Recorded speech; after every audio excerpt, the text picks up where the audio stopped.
Hello everyone, my name is Sweaty Zeus, and if you're new to my channel, welcome. This is going to be my review for Dragon's Dogma 2. Just a little background, I did play Dragon's Dogma recently. A little bit of it I streamed, and I had fun with it. I've been looking forward to this game for a while. Yeah, so we'll go ahead and get right into it. I don't want to waste any more of your time. I've got a lot to say here, and some of it might be a little controversial, but hey, that's what we're here for, right? So, anyways, guys, yeah, thanks for watching. Yeet!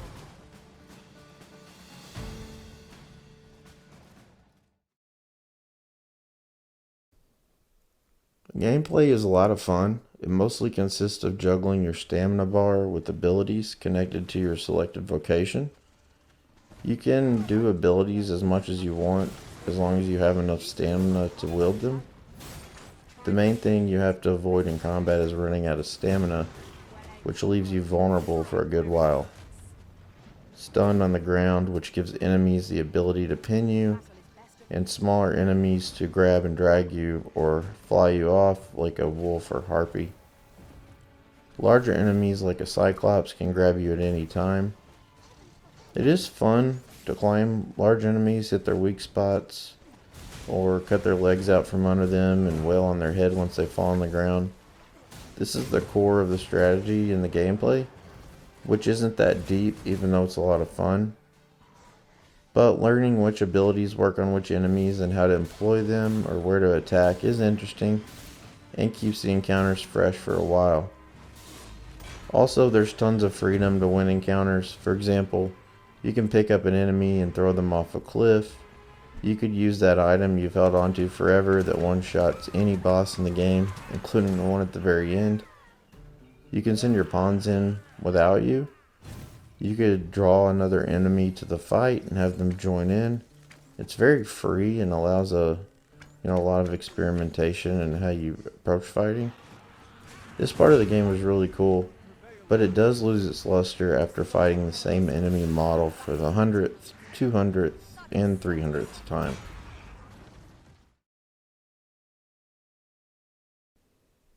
The story is fairly interesting. Although it's simple, it's vague at times, and nothing especially captivating grabbed me with the story. I was interested, just never enthralled, as I have been with games that have truly had memorable stories in the past. It's hard to put my finger on it, but something about the way the exposition or story and cutscenes is delivered feels very side questy. They all are just in-engine conversations where you're standing in place talking from one person to the other. It seems like everything around the world stops and people just have a conversation, even like in the middle of the battle. I don't know. It's hard to explain what it is, but there's just not like a lot of fanfare to the story. It just is kind of matter of fact. Here's what's going on. I don't know how to pin it down any more than that. Performances are well delivered for the most part, but some not so much. They're kind of a mixed bag, but for the most part, I'd say they're pretty good. Pawn dialogue is terribly boring and repetitive. You will hear about Dragon Plague pretty much every time you change anyone in your party. You'll hear the same comment on your party makeup and genders chosen over and over and over. Everything felt set up for a grand story here. The setting is interesting and starts strong with cutscenes and big set piece battles and encounters, but not much happened after a great start until the very late game boss event that I'm sure you're aware of if you played the game. Until after that, which is pretty much the end game of the story, which has a pretty good ending. Definitely feels more AAA. It's just some of the in between stuff doesn't feel like what you'd expect to see in a AAA game. It just feels like side quest exposition for the most part. So the world is vast and mostly interesting, though it does have a samey feel once you're in each zone. You have a wooded area, a sand, mesa type area, and finally a rocky mountain volcanic looking area. Although each is beautiful and varied, Once you're in each, there isn't any huge differences when breaking them down into smaller regions or areas within each. It's well designed and offers multiple routes to get past points that block your progress, so it's kind of cool. You can find different routes and ways around certain things that may block your path. This part of the exploration is what I had the most fun with. Enemy designs were less than stellar, and one of the major issues I had with the game. While I really liked their designs, there simply weren't anywhere near enough. To make matters worse, the majority of the variety, or lack thereof, is boss-type monster encounters. So 90% of what you will face will be made up of goblins, saurians, skeletons, harpies, and humans. And then more goblins. And then after that, more goblins. All the encounters are of the mob variety, it seems like, when you're not facing the open world boss encounters or whatever you want to call it. Thankfully, the combat is a lot of fun and it keeps it lively enough to entertain. I just wanted way more. This was my major complaint with Dragon's Dogma 1, and honestly, a lot of the enemies looked like the exact same model, which doesn't even make sense when I think about it, because it doesn't seem possible when you consider it's a brand new engine here, and the prior game is 12 years old. So I don't know how they would even scan those in or repurpose them, but the Chimera, for example, looks like he's pulled straight out of the old game and just has better texture. So I don't know there, but definitely needed way more enemy variety.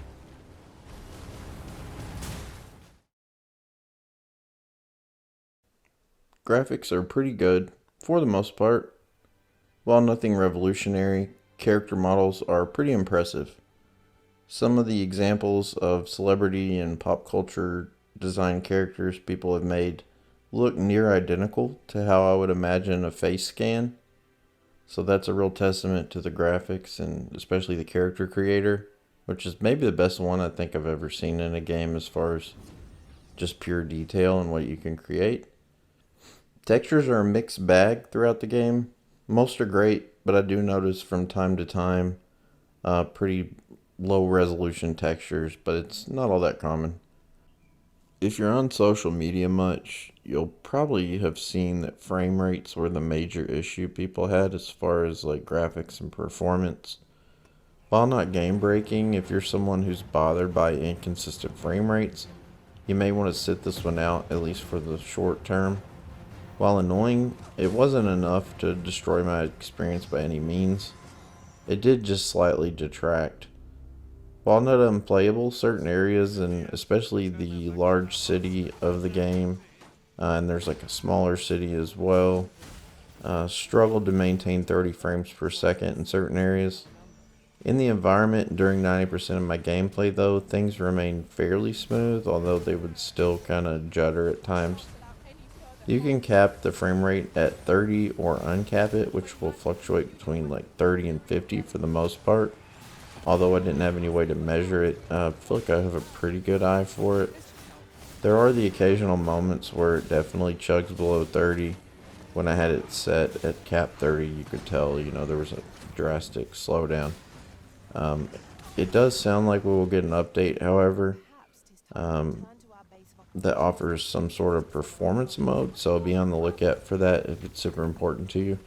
I will say, though, that I had enough fun at the beginning of the game that I kind of overlooked it the same way I did with Lords of the Fallen. That had major performance issues at the start, but I was having so much fun it just kind of like faded into the background. I have the ability to do that with games where if I'm engrossed in them enough, the performance can kind of be a secondary thing where I'm overlooking it a little bit if I'm having a ton of fun. But I know there are people that it really bothers them, so I don't know. If you're that type of person, you may want to try to watch some video or something, or wait till it's patched.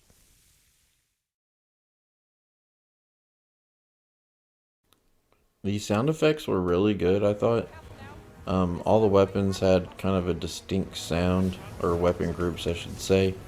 Bows had a really cool sound depending on, what skill you were using, ones that would charge up and be a massive hit, would sound like you're firing almost a ballista. And then you had ones that would quick fire that just sounded like little quick thwips, where it's just rapid firing out of the bow. All the heavy weapons felt impactful. The sound effects from the different monsters you fought, although there wasn't a lot of variety, all sounded good. There was a cool thing that happens when you face dragons. I don't want to spoil anything, but there's a cool sound effect that really takes over anytime you fight a dragon, so you'll see that. So that was all very good. The only thing I was a little let down by was the soundtrack. And usually sound design is not like, although it's important, it's not like the most important thing with these type games for me. I'm obviously much more worried about the gameplay, the story, the world, and enemy design, and all that type of stuff. But it did feel like the soundtrack was a little bit of a letdown. It started off fairly strong, but then everything kind of in the middle just kind of felt subdued, like it was in the background. Nothing really caught my attention. I didn't even find myself thinking about it much. But again, I think all the sound effects sounded really good. Like even when you'd fight like a minotaur and break his horn off, it had a real distinct sound. And or when you pin an enemy to the ground with as a thief and slice their belly, it was just all really cool, impactful sound effects. So everything had its own look and feel, like as far as skills and the sounds. But the soundtrack, I don't know, it's just like I heard Rurikon, which is another good channel I like. I watched one of his videos. He said that felt like they didn't take any chances with the soundtrack, and I think that's a good way to put it. I was trying to think like how else to say it, but yeah, it just kind of feels just kind of bland. It's not bad, but nothing like some of the really cool soundtracks in Elden Ring, or like nothing you're gonna want to ever go back and listen to, like a gold standard like Final Fantasy 16. If you've ever played that, like some of the songs in that are, I can still like hum them. I can't remember anything from this game, like even while I was playing it. Although it's all fine.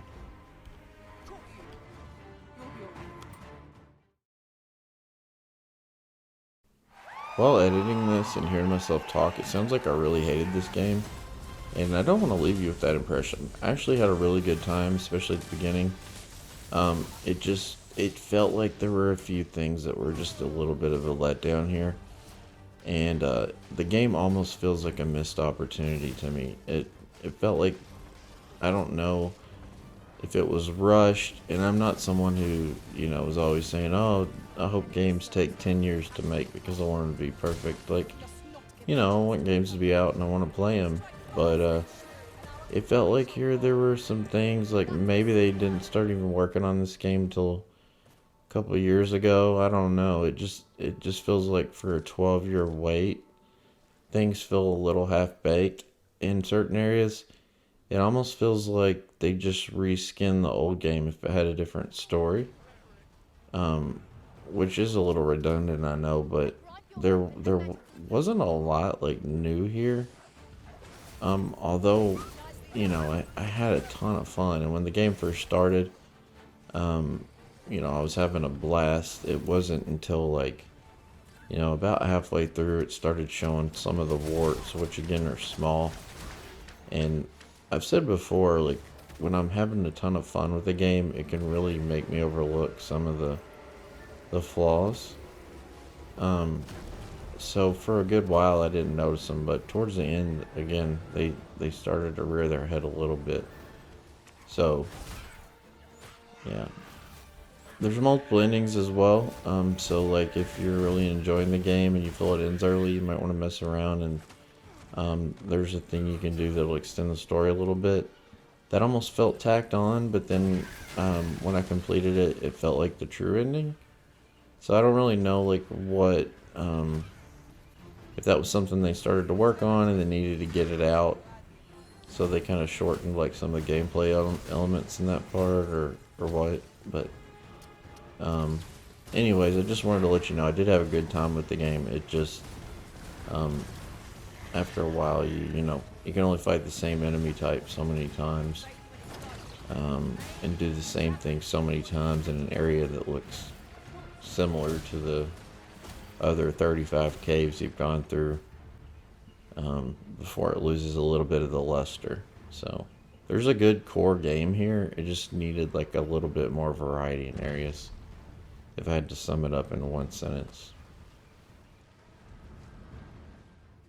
Thanks for watching.